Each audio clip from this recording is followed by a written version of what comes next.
बेरोजगारी में हम क्या बोले, पूंजी गुना समय। अब यहाँ पर क्या बोल रहा है, राम, श्याम और मोहन। अब देखो राम कितना पूंजी लगाया है, राम कितना पूंजी लगाया बोल रहा है 54,000। श्याम कितना पूंजी लगाया 36,000। और मोहन कितना लगाया 7200 लगाया। अब देखो यहाँ पर क्या बोल रहा है, समय क्या बोल रहा है, 1 वर्ष के बाद ना, 1 वर्ष के बाद उसको प्रॉफिट कितना हो रहा है 13,500। देखो 1 वर्ष के बाद उसको 13,500 प्रॉफिट हो रहा है, राम, श्याम, मोहन तीनों को हो रहा है ना। तो देखो जो पूंजी लगाएगा उसी अनुसार में लाभ बांटेगा ना। अब देखो अगर राम लगाया 54,000 तो ज़्यादा लगाया, मोहन लगाया 7200 लगाया तो उसको कम मिलेगा, उसको ज़्यादा। तो क्या पूंजी के अनुसार होता है, कोई भी जो लाभ का ये होता है पूंजी गुना में क्या होता है समय। अब देखो यहाँ पर समय कितना बोल रहा है 1 वर्ष के अंत में, 1 वर्ष के अंत में बोल रहा है ना। अब 1 वर्ष में तो देखो तीनों में यहाँ समय 1 वर्ष रखेंगे तो कोई फर्क पड़ेगा नहीं। तो कभी भी सेम समय होगा तो आप समय नहीं लेकर डायरेक्टली भी बना सकते हो। अब इसको भी और ध्यान देना है, जैसे 54,000, 36,000 और 7200 है, जहां पर भी आपको जीरो मिले, मतलब जहां तक कि जीरो कट रहा वो आप डायरेक्टली काट दो। यहीं पर जैसे हमको बनाना रहता तो 54,000, 36,000, 7200 नहीं लिखते, हम डायरेक्ट लिखते 72, 360 और 540 लिखते। अगर वहीं पर 15,000, 10,000, 20,000 होता तो 15, 10 और 20 लिखते हैं। डायरेक्ट क्या करो, अनुपात कर दो, ठीक है, यानी जीरो से पहले ही काट दो। ये 2 जीरो कट गया, ये 2 जीरो कट गया, ये 2 जीरो कट गया। आगे भी कट रहा 9 से, 9 8 72, 9 चौके 36, 9 से काटेंगे 9 छक 54। अब 40, 60, ये 4 से कट रहा, 4 दूना 8, 4 से काटे 10, 4 में काटे 15। देखो 15:10:2 आया। राम का अनुपात 15 है, श्याम का 10 है और मोहन का 2, यानी 15, 10, 25 और 2 27। और किताब में 27 के बराबर कितना दिया 13,500। तो हमको किसका पूंजी पूछा है, सभी का। तो सभी का तो अलग अलग, पहले इसको काट दो, 9 तिया 27, 9 1 9, 9 5 45, 3 से काटेंगे 500। ये कितना बार में कट गया 27, 500 बार में कट गया। अब 500 बार में कट गया तो हमको यहाँ पर जिसका चाहिए वहां से निकाल सकते हैं। देखो राम का चाहिए, अगर राम का चाहिए तो राम का, देखो राम का हिस्सा कितना है 15, तो ये 15 के बराबर कितना, तो ये 5 गुना 15 7500। अब उसी प्रकार श्याम का यानी हिस्सा कितना है 10, 10 गुना 5 5,000। और मोहन का यानी 2, 5 गुना 2 1,000। तो 7500, 5,000 और 1,000, जिसका चाहिए वहां से आप निकाल सकते हो। मिथिलेश ने कितना 1,000 रुपया निवेश किया 48,000 रुपया। और इसके 7वां बात कौन बोल रहा है, विद्या कितना निवेश करता है 56,000। देखो यहां पर आपका 1000 पहले ही सेम है ना, यहाँ पर 48,000 है, यहाँ पर 56,000। तो क्या 1000 में 3 जीरो, तो 3 जीरो को लिखो मत, लिखने में क्या ज्यादा टाइम जाता, फिर गुना करना पड़ता ना, तो वो 3 जीरो को आप यूज ही मत करो। यहाँ पर ये 48 लगाया पूंजी, मिथिलेश कितना लगाया 48 लगाया, और विद्या कितना लगाया 56 लगाया। विद्या कितने महीने बाद आया 7 महीने बाद आया। तो वर्ष के अंत में बोल रहा, मतलब मिथिलेश वर्ष में रहा, मतलब 12 महीना रहा। एक साल में 12 महीना होता ना, अब 12 महीना में ये 12 महीना रहा मिथिलेश। और विद्या कितने महीने बाद आया था 7 महीने बाद आया था। अगर 7 महीने बाद आया था वो तो कितना महीना व्यापार में रहेगा, एक साल में 12 महीना होता है, 7 महीना बाद आया मतलब बचा कितना 5। तो वो जो 56,000 लगाया वो कितने महीने के लगाया 5। जो कट रहा आप यहाँ से काट सकते हो, 4 में काट दिए, 4 तिया 12, 4 1 4, 4 चौके 16, 2 से काटे 7, 2 से काटे 24, तो 3 चौके 12, 3 दूना 6 1 7, 72 हो गया। और यहाँ पर क्या बचा था 7, 7 5 35, यानी 72 अनुपात कितना आया 35। मिथिलेश का हिस्सा 72 है और विद्या का 35 है। और वर्ष के अंत में कुल लाभ कितना बताया है 5,885। और ये दोनों का देखो 5 2 7, 3 7 11, 117, 7 था ना 10, 107। अब ये 107 देखो ये कितना बार में कट रहा है, इससे 5 है और लास्ट में 5 कट ही जाएगा। चाहिए किसका हिस्सा विद्या का हिस्सा कितना है 35। 55 गुना 35 कितना होगा 5 5 25, 6 तिया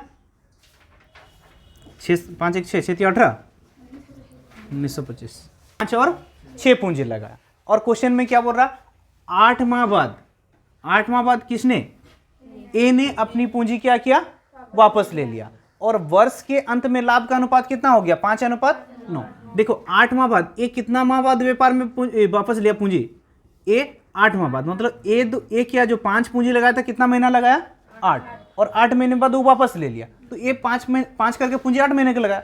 और बी वापस नहीं लिया, मतलब ये बी पूरे साल के लिए, यानी 6 करके वो 12 पूंजी लगाया।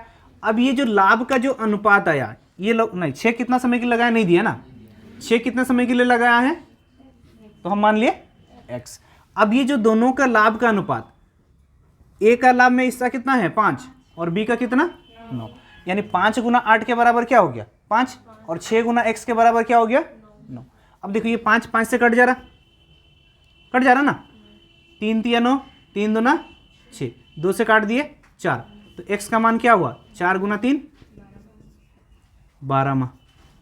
ये कितना महीने के लिए पूंजी लगाया 12 माह। एक व्यापार प्रारंभ किया और उसमें से क्या बोल रहा, कुछ राशि लगाया।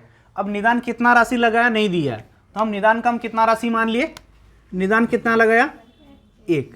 फिर उसके बाद क्या बोल रहा, उसके 6 माह बाद, 6 माह बाद ना, 6 माह बाद क्या हुआ विकास कितना पूंजी लगाया, निदान से 2 गुना। अगर देखो निदान को हम 1 माने थे तो विकास कितना लगाया 2 लगाया। 6 माह बाद बोला है, देखो ये पूरा वर्ष के अंत में बोला ना, मतलब जो निदान 1 पूंजी लगाया 12 महीने के लिए, विकास जो पूंजी लगाया 1, इससे क्या 2 गुना लगाया, लेकिन वो क्या 6 महीने बाद आया, मतलब 6 महीना उसका व्यापार खत्म हो गया, तो बचा क्या यहाँ 6 महीना बचा ना।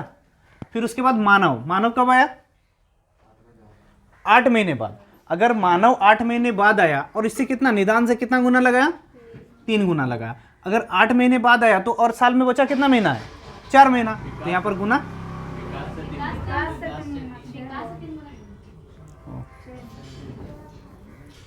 मानव कितना लगाया, देखो इसके बाद बोल रहा मानव जो 8 महीने बाद आया विकास से क्या लगाया 3 गुना।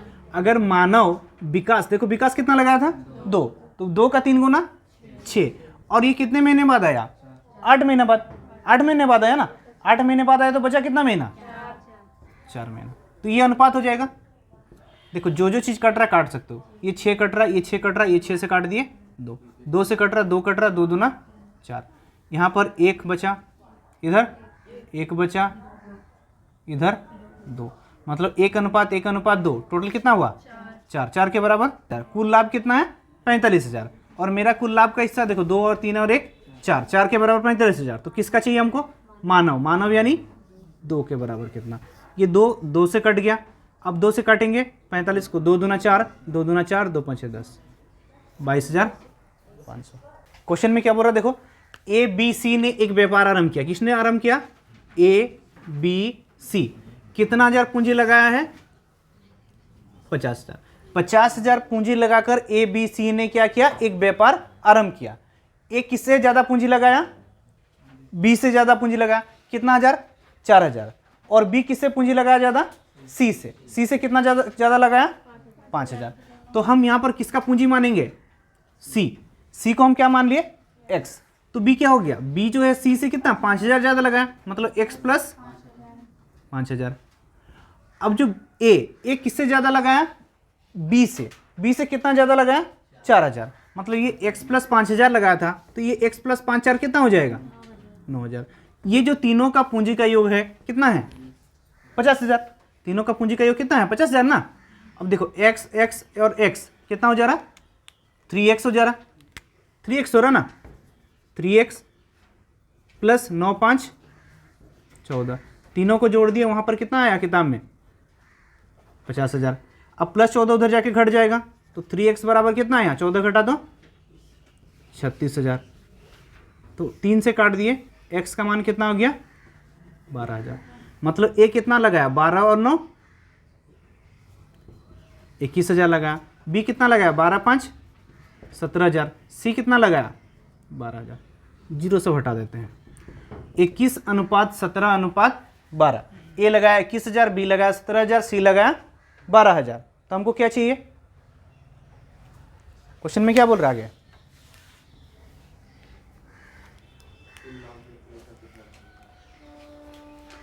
देखो वर्ष के अंत में, क्या बोल रहा, वर्ष के अंत में कुल लाभ कितना है 35,000। तो 35,000 में किसका हिस्सा चाहिए, ए का। अब देखो मेरा हिस्सा कितना हो रहा है, यहाँ पर टोटल हिस्सा कितना है, देखो 7 2 9 और 1 10, 1 2 4 5, टोटल कितना हो रहा है 50। टोटल हिस्सा 50 हो रहा है ना, टोटल मेरा कितना हो रहा है 50, और किताब में कितना दिया है 35,000, 50 के बराबर 35,000। तो चाहिए किसका हिस्सा, ए का ना, ए का यानी कितना है 21। देखो 0 0 से कट गया, 5 किससे कट गया 700, 700 गुना होगा 2 0, 7 के 7, 7 दूना 14,700। ए और बी ना, ए कितना हजार पूंजी लगाया 45,000 पूंजी लगाया, और बी कितना लगाया 54,000। बी क्या कुछ समय बाद आया और वो पूंजी कितना लगाया 54,000, और वर्ष के अंत में उनका जो लाभ का अनुपात क्या है बोल रहा 2:3।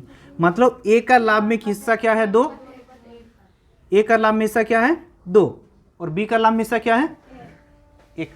अब देखो ए कितना पूंजी लगाया था 45,000 लगाया था, बी कितना पूंजी लगाया था 54,000 लगाया था, और उनका जो लाभ का हिस्सा क्या था, ए का 2 है और बी का क्या है 1। अब ए तो क्या पूरे साल के लिए लगाया था, मतलब 12 माह के लिए लगाया था, और बी कितना कुछ समय बाद आया था, कुछ समय बाद आया था तो पता नहीं, लेकिन कितने महीने व्यापार रहा नहीं पता हमको, क्या रख दिए एक्स रख दिए। अब देखो ये 2 से कट गया 6, ये 9 से काट देंगे, 9 छक 54, 9 5 45, 6 को कट गया, एक्स का मान कितना आया 5 ना, 5 बचा ना 5, एक्स का मान कितना बचा 5 माह। मतलब एक्स जो रहा व्यापार में कितना माह तक रहा, बी जो रहा व्यापार में कितना माह रहा 5 माह। तो किताब में क्या पूछा, बी व्यापार में कितना माह बाद शामिल हुआ था। अगर बी व्यापार में 5 माह रहा, एक साल में 5 माह व्यापार किया, मतलब कितना माह बाद आया था 7 माह बाद शामिल हुआ था, है ना। और कितना महीना व्यापार किया बोलता तो डायरेक्ट आंसर हो जाता 5 माह, लेकिन किताब में क्या पूछा कितना माह बाद व्यापार में शामिल हुआ, तो कितना माह बाद 7 माह बाद। कौन कौन व्यापार में है, ए बी सी। ए कितना पूंजी लगाता है 5, बी कितना पूंजी लगाता है 6, सी कितना लगाता है 8। फिर बोला देखो 1 वर्ष बाद कितना, 1 वर्ष बाद, मतलब ए क्या किया 1 वर्ष लगाया, बी भी 1 वर्ष लगाया, और सी भी 1 वर्ष लगाया। 1 वर्ष बाद क्या हुआ बोलो, सी ने 1 वर्ष बाद सी ने क्या किया, अपनी 50% पूंजी वापस ले ली। अब देखो 8 है, 8 का 50% यानी क्या उसका आधा ना, उसका आधा कितना होगा 4। अगर 8 में से वो 4 वापस ले लिया, 8 में से 4 वापस ले लिया, तो उसका पूंजी बचा कितना 4 बचा। कितने माह के लिए बचा, कितना 2 वर्ष बोला ना, तो 1 वर्ष, तो वो पूरा 1 वर्ष फिर उधर बचा 1। बी का क्या हुआ, कुछ नहीं दिया। ए क्या किया 50% पूंजी, 50% पूंजी और क्या किया और लगा दिया, और लगा दिया ना, कितना 60%। ए क्या किया, ए ने अपना 60% पूंजी, ए का पूंजी कितना था 5, 5 का 60% कितना होगा, 5 का 60% क्या 3 होगा, 5 का 60% 3 ना, 5 का 30, 300/100 यानी 3। अगर 3 पूंजी ए और क्या किया और लगा दिया, तो ए का पूंजी 5 था, 60% मतलब 3 पूंजी और लगा दिया, यानी कितना और 8 पूंजी लगा दिया, मतलब 5 में और 3 लगा दिया ना, 8 पूंजी लगा, कितने साल के लिए 1 साल के लिए। और बी का कोई चीज़ नहीं हुआ, ना निकाला ना ही वो और लगाया, तो ये 6 लगाया, कितना वही 6 रहा 1 साल के लिए, हो गया। अब ये तीनों में हमको क्या चाहिए अनुपात। देखो ये 5 के 5 लगाया और ये 8 के 8, 8 5 13 लगाया, ये 6 के 6 और 6 12, और ये 8 और ये 4 12, मतलब 13:12:, समझ में।